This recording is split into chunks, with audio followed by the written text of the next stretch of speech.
Sabi ko nga sa inyo, nauna pa ha, bago pa man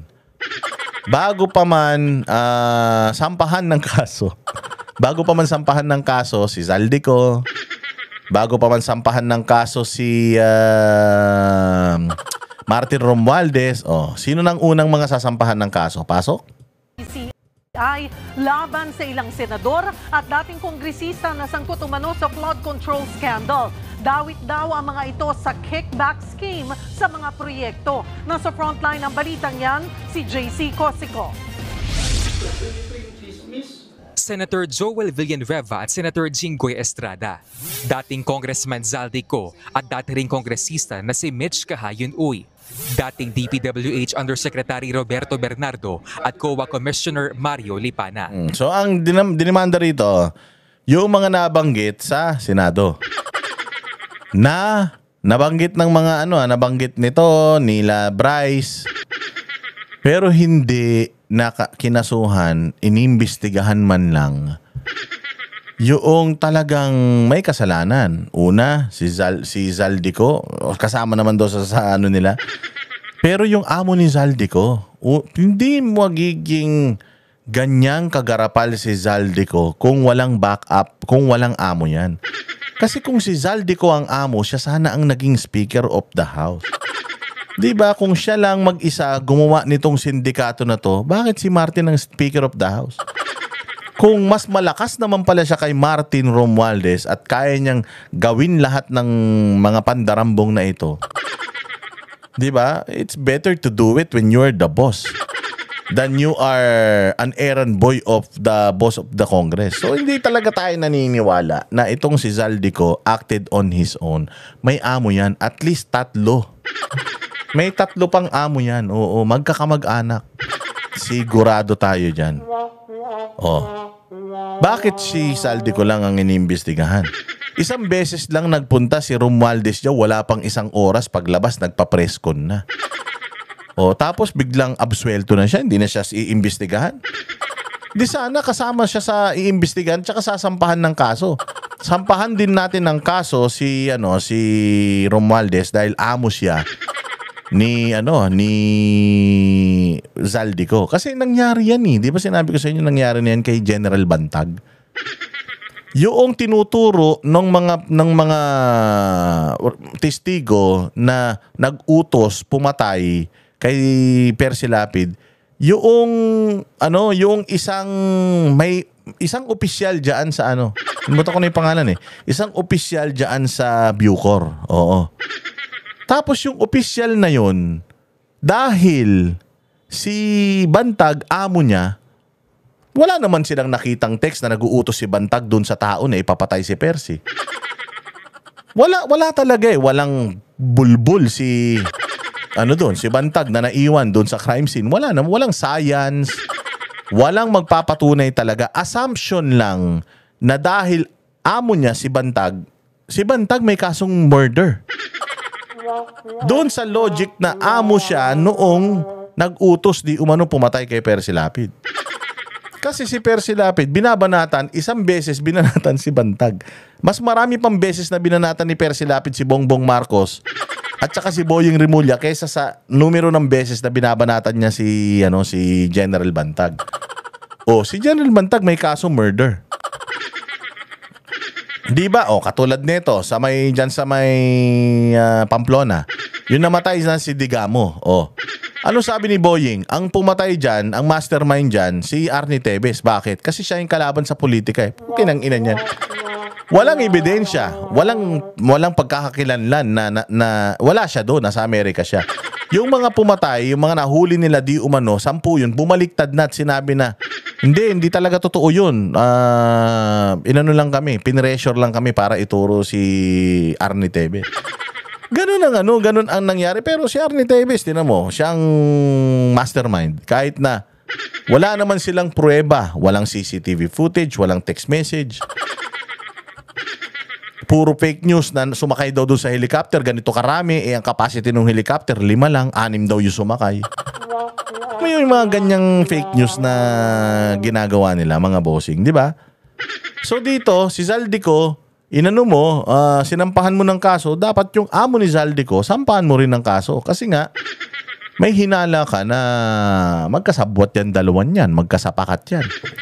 O, bakit hindi nila ginawa yun? Yun ang tanong natin malaki.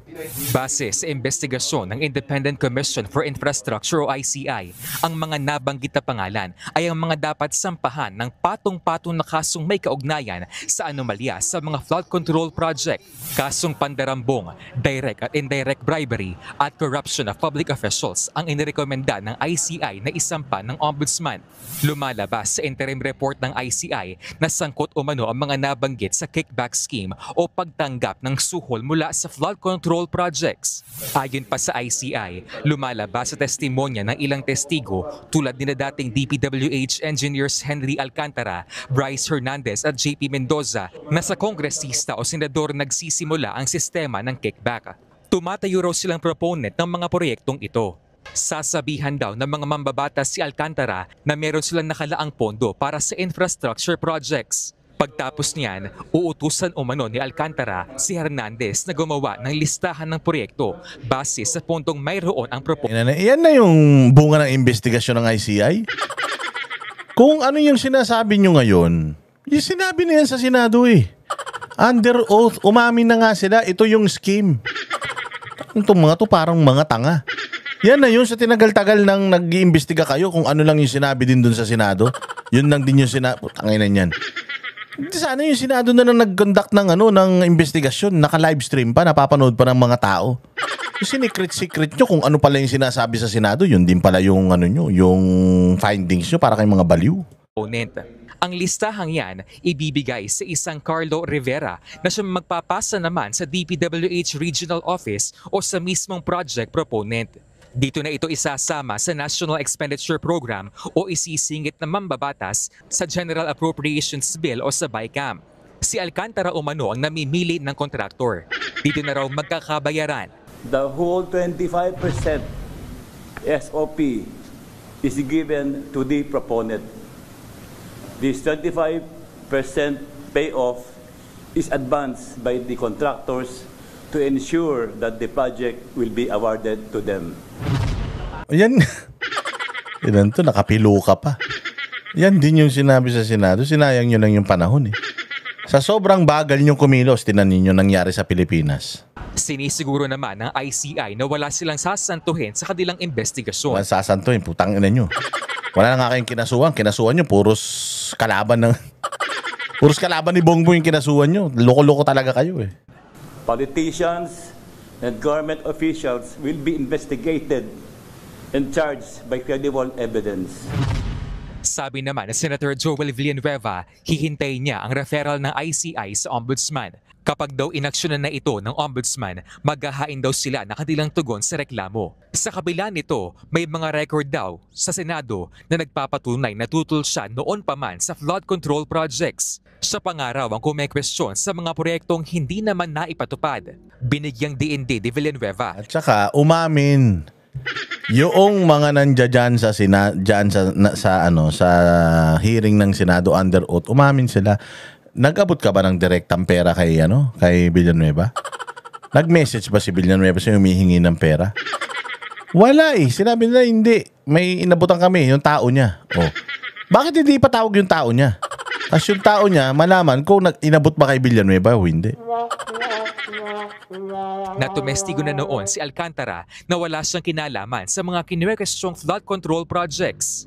Pinabulaanan din ni Senator Jinggoy Estrada. Si Jinggoy din, ganun din. Tinanong niya. Tinanong niya yung mga taga DPWH, kilala niyo ba ako? Meron ba akong sa inyo? Meron ba akong mga inutos sa inyo, hiningin pera sa inyo? Sinabi nila wala, hindi tayo magkakilala. Nagkita lang tayo sa isang birthday, nasama ako doon, pero hindi man tayo personal na magkakilala. Yun na nga tapos sila pa yung sasampahan ng kaso, anak ng tinapay. Na tumanggap siya ng pondong nakalaan sa flood control projects. Kaya niya raw patunayan yan sa hukuman. Iginiit din niyang batay lang sa sabi-sabi ang mga paratang sa kanya. Si Senate President Tito Soto sinabing mahalagang sundin ng batas kesa malagay sa alanganin ng Senado. May due process na... Naging alanganin na nung ikaw umupo dyan. Ikaw ang problema ng Senado. Ang feeling mo naman. Daw at sistema ng check and balance sa gobyerno. Isa sa ilalim naman daw ng ombudsman sa preliminary investigation ang referral ng Ano tanginan yan? Alam nyo ba sa sobrang patay gutom nito ni Boying Rimulya, ila-livestream daw niya yung investigasyon ng ombudsman. Putang ina niya. For the first time in history, ila-livestream niya ang investigasyon. Investigasyon ha. Mayroon ng investigasyon yung ICI, ila-livestream din. Mayroon din siyang investigasyon, ila-livestream din. Tapos babalik na yung Blue Ribbon Committee, investigasyon din yun, naka-livestream din. Putang ina nyo. Baka manalo kayo niyan sa PAMAS ha. O sa Gawad Urian. Nagpapagalingan kayo, nagpapagandahan kayo ng livestream ha. Ito si Boying, muntik na mamatay ito. 5 heart bypass, tapos leukemia, buhay pa. Sabi naman ni Martires nung nakaraan sa kanyang interview, in-upload ko kagabi, masyado kasi siyang papreskon ng papreskon. Hindi naman trabaho ng ombudsman ang magpapreskon ng magpapreskon. Nung siya'y nasa DOJ, yun din ang ginawa niyan. Puro preskon, walang katapusang preskon. Dito sa ombudsman, ganun din ang gagawin. Puro preskon din. Putang ina niyan. Mag-artista ka na lang. Kung gusto mo rin pala laging lumalabas sa TV, di sumali ka na lang sa ang probinsyano ni O kaya Batang Quiapo tawag dyan, ni Coco Martin, palitan mo na siya. Total naman, gusto mo ikaw bida. Total naman, mas mahaba rin naman ang buhay mo kay Cardo Dalisay. Cardo Dalisay, ilang beses na rin pinatay yung buhay pa rin. Ikaw rin naman, ilang beses ka na muntik mamatay, buhay ka pa rin. Palitan mo na si Cardo Dalisay. Si Tanggol na palitan mo na si Tanggol para gusto mo rin naman ang lagi nasa TV. Kakasabi lang sa kanya, magtrabaho ka, huwag kang papreskon ng papreskon. Taputa, hindi lang preskon, gagawin niya live stream.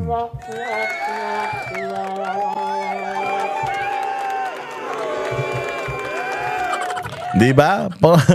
Tulonggis talaga ito. Kami ang boses ng masa, hindi natatakot. Katotohanan lang, di kami nalulunod. Walang bahid ng sismis, lahat ay totoo. Kahit sino ka pa, pag mali ka babanatan ka. Walang pinipili kulay, wala kaming kinikilingan. Basta para sa bayan, kami lalaban. Pagtama palakpakan, pag mali banatan. Di matitinag, di matatakot. Para sa bayan, tuloy ang sigaw. Sa harap ng kamera, walang halong takot.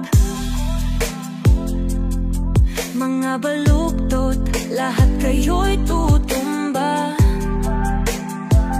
Ang hustisya at